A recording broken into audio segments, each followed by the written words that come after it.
My YouTube family. सो कैसे हैं आप लोग? उम्मीद करती हूँ कि आप सब ठीक होंगे और आपकी दुआओं से अल्हम्दुलिल्लाह हम लोग भी एकदम ठीक है। सो एक्चुअली हम लोग गए थे 2 दिन पहले घूमने के लिए तारांगण में, रत्नागिरी में तारांगण है। एक्चुअली वहीं पे हम लोग गए थे, एक स्पेस सेंटर है वहीं पे गए थे। तो एक्चुअली मैं आपको दिखाना चाहती हूँ कि कैसे क्या है वहाँ पे। माशाल्लाह अच्छे से है। अगर आपको जाना होगा तो प्लीज़ वहाँ पे जाइए। उसकी फ़ी है 100 रुपीज़। ओके, और बच्चों के लिए वगैरह वो देखने के लिए बहुत ही बढ़िया है। सो अगर से आपको टाइम मिले तो प्लीज़ वहाँ पे जाना, एक बार ज़रूर विजिट दीजिए। एक्चुअली वहाँ के थोड़े से मैंने वीडियोज़ वगैरह निकाल के रखी थी, तो उसके कुछ वीडियोज़ क्लिप मेरे पास है, तो मैं इसके आगे आपको दिखाऊंगी। तो आओ वीडियो आप ज़रूर देखें, आपको बहुत ही इन्फॉर्मेशन वगैरह मिलेंगी स्पेस सेंटर के बारे में। ओके, सो ज़रूर देखिए वीडियो। और ये वीडियो प्लीज़ लाइक अच्छी लगी तो प्लीज़ लाइक शेयर सब्सक्राइब ज़रूर कर दीजिए फ्रेंड्स।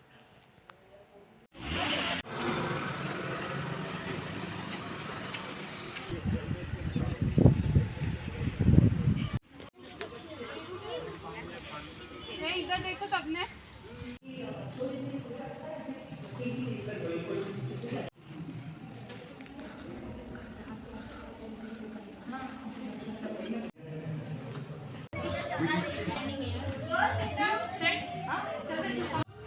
म्हणजेच भूत, भविष्य आणि वर्तमानातलं आणि कोणत्याही वेळेचं आकाश इथं आपण पाहू शकतो. ग्रहाचा पृष्ठभाग 11,000 अंश सेल्सिअस तापमानात तळपत असतो. 2005 साली अमेरिकेतल्या माउंट विल्सन वेधशाळेतल्या खगोलशास्त्रज्ञांना मघा ताऱ्यात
Feathered dinosaurs are the ancestors of birds.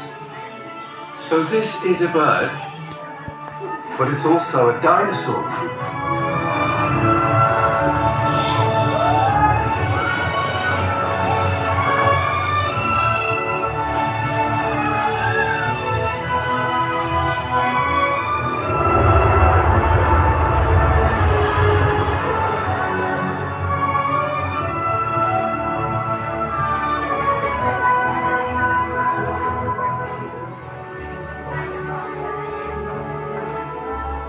Where am I? I thought we were in the Triassic. Ha! Time flies when you're having fun.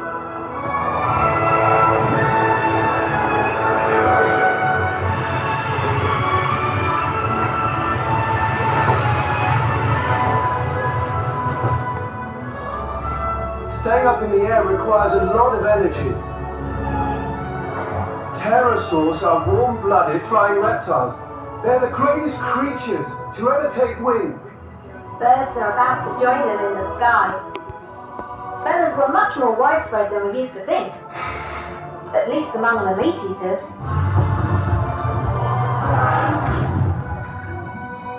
Eventually, the ultimate prize would be to find the asteroid that killed off the dinosaurs. Oh, you're searching for the Philosopher's Stone. Dream on.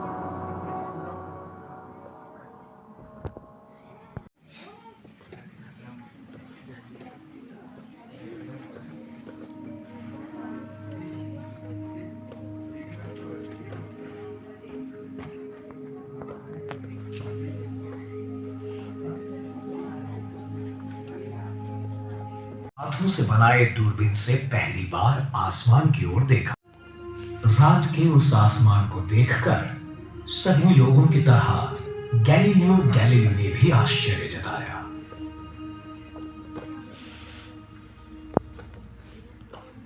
शायद उन्हें चांद तारों का और बेहतरीन नजारा होता।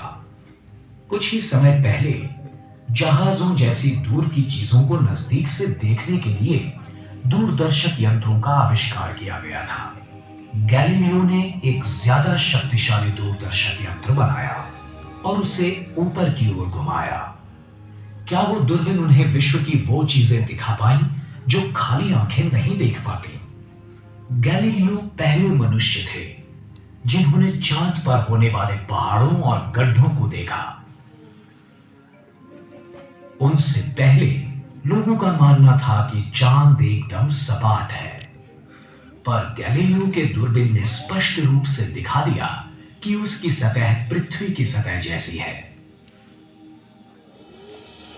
जब उन्होंने अपनी दूरबीन बृहस्पति ग्रह की ओर घुमाई तो उसके चारों ओर 4 छोटे तारों को देखकर वो हैरान हो गए। पहले उन्हें किसी ने नहीं देखा था। दूसरी रात तारों ने जगह बदल दी थी। फिर उन्होंने निष्कर्ष निकाला, जो सही था, कि वो तारे दरअसल बृहस्पति के आसपास चक्कर लगाने वाले चांद थे। लोग हमेशा आसमान में दिखने वाली उस रहस्य। आज हमने विशाल दूरबीनों की रचना की है, जिससे हम गैलीलियो की दूरबीन से कई ज्यादा प्रतिशत दूरी पर देख सकते हैं। ये फोटो हमारे सबसे बेहतरीन दूरबीन से लिया गया है, पर यह पृथ्वी नहीं है।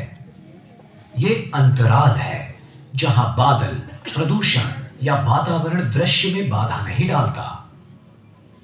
यह है हबल स्पेस टेलीस्कोप। इससे हमने विश्व की कई विस्मयकारक चीजों को देखा है। हमारे तंत्र ज्ञान की सहायता से हम गैलीलियो से ज्यादा चीजें जान सकते हैं, लेकिन कुछ महान सवाल रह ही जाते हैं कि विश्व की निर्मिति कैसे हुई, वो कितना बड़ा है, कितने तारे हैं आसमान में, विश्व का भविष्य क्या होगा। वैज्ञानिकों का यह मानना है कि उन्होंने इनमें से कुछ सवालों को हल कर दिया है, पर कुछ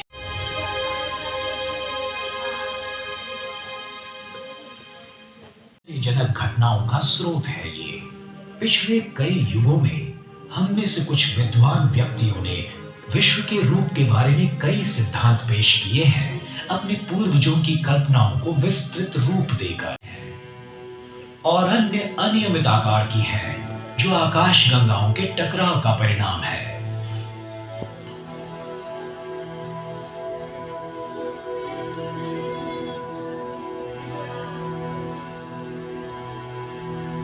तारों की कई पीढ़ियों ने एक के बाद एक जन्म लिया। जीवन के लिए आवश्यक कार्बन, ऑक्सीजन और लौह जैसे मूल तत्वों की निर्मित की गई। अंततः उनका नाश हुआ।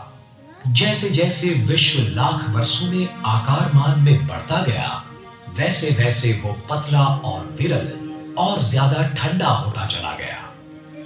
सैकड़ों वर्षों पहले हमारा ये मानना था कि पृथ्वी ही विश्व का केंद्र है। बाद में विज्ञान ने यह साबित किया कि हमारा ग्रह और अन्य ग्रह दरअसल सूरज की परिक्रमा करते हैं।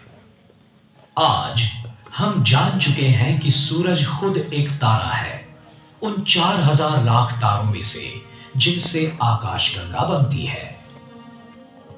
पर हमारी आकाशगंगा जो अनगिनत तारों से बनी है, वो भी छोटी लगती है जब हमें ये महसूस होता है कि वो भी विश्व की अनगिनत आकाश गंगाओं में से केवल एक ही है। बादल से उसका जन्म हुआ, जिसे हम सोलार नेबुला के नाम से जानते हैं। एक विस्फोटक तारे की मृत्यु हुई और उसमें से सूरज का जन्म हुआ।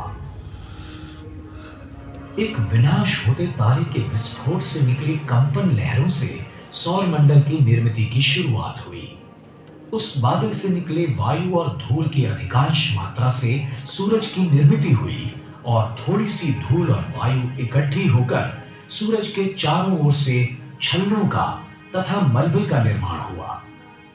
इन छल्लों का बहुतांश द्रव्य 8 ग्रहों में से तीसरा ग्रह पृथ्वी एक ऐसे क्षेत्र में स्थित है जहां जीवन विकसित हो सकता है। शुक्र की तरह वो सूरज से इतना भी नजदीक नहीं है जहां पानी उबलता रहता है, और वो इतना दूर भी नहीं है जहां पानी का बर्फ बन जाए, जैसे कि मंगल। पानी जल रूप में जीवन विकास के लिए और उत्क्रांति के लिए आवश्यक है। शुरुआत में पृथ्वी काफी तप्त थी, वहां वातावरण का अभाव था। यथावकाश बाहरी सतह ठंडी होकर सख्त पपड़ी जैसी हो गई, जिसका अंतर्भाग पिघली, अविरत बरसात हुई और महासागर बन गए। दूसरा सिद्धांत ये बताता है कि पृथ्वी पर स्थित पानी के समूह विशाल धूमकेतुओं के आघात से बने गड्ढों में बर्फ के टुकड़े पिघलने से बने। आसमान से देखते तो नजारा कुछ इस तरह का होता। तकरीबन 4.5 अरब वर्षों पहले सूर्यमंडल के घनीभूत होने की प्रक्रिया शुरू हुई। 2000 करोड़ वर्षों के बाद पृथ्वी का निर्माण हुआ। 3000 लाख वर्षों बाद पृथ्वी पर वातावरण और महासागर बन गए। फिर 5000 लाख वर्ष बीत गए और नीले हरे रंग के शैवाल के रूप में जीवन के आदिम रूप प्रकट हुए। 5000 लाख वर्ष और बीत गए और जीवाणु तथा वनस्पति अस्तित्व में आए। उसके बाद करोड़ों वर्षों की कालावधि के दरमियान अधिक से अधिक जटिल जीवों का निर्माण होता रहा, पहले समुद्र में और बाद में जमीन पर।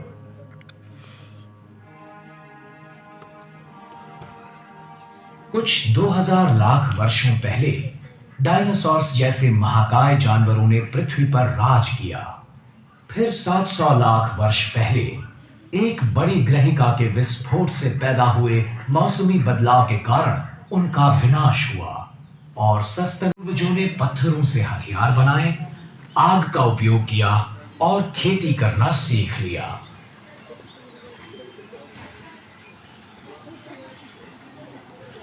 पथिकों और भटकलिए लोगों से हम आदिवासी बन गए। जैसे जैसे जीना आसान हो, जहाज के पाल को कहते हैं वेला, इसका पिछला हिस्सा पपीज और नौतल को कहते हैं करीना। विश्व की विशालता को व्यक्त करने के लिए हम प्रकाश वर्ष यानी लाइट ईयर इस शब्द का प्रयोग करते हैं। मतलब एक वर्ष में प्रकाश जितना अंतर काटता है वो। हमारा सौरमंडल आकाशगंगा के केंद्र से 3000 प्रकाश वर्ष दूर है। नग्न आंखों से हमें सबसे दूर दिखती है एंड्रोमेडा आकाशगंगा, जो हमसे 20 लाख प्रकाश वर्ष दूर है।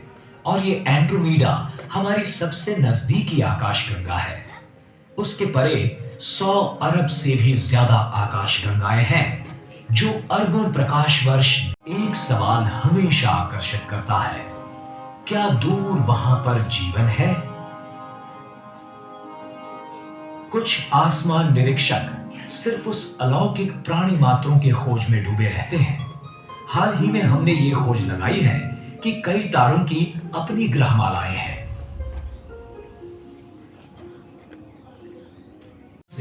विश्व में ऐसी अरबों जगह होंगी। वैज्ञानिक और लेखक जूलियन हक्सली ने कहा है, इस महान विश्व में और भी जीवित प्राणी होंगे। इस असाधारण पैमाने के विश्व के छोटे से भागीदार हैं। बड़ी अजीब बात है कि इस विश्व ने हमें हिस्सेदार बनाया है। प्रजातीय तौर पर हमारा भविष्य विश्व की होने वाली उत्क्रांति पर निर्भर है।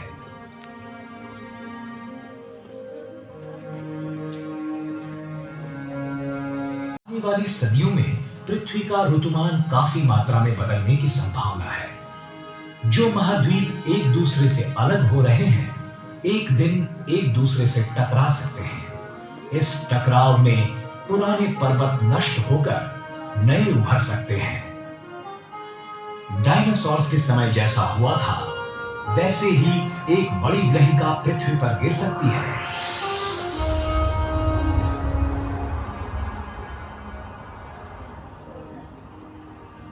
कुछ नजदीकी तारों का नाश होगा तो कुछ नए तारे जन्म ले सकते हैं।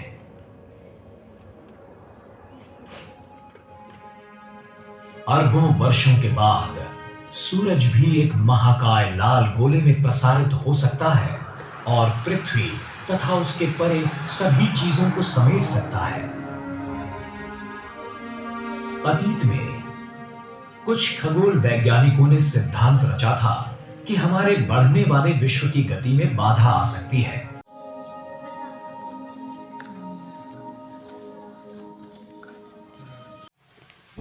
सो फ्रेंड्स, आई होप ये वीडियो आपको अच्छी लगी होगी। सो प्लीज़ वीडियो अच्छी लगे तो वीडियो को लाइक शेयर सब्सक्राइब ज़रूर कर दीजिए और मिलते हैं नेक्स्ट वीडियो में। तब तक के लिए बाय बाय, अल्लाह हाफिज़, टेक केयर।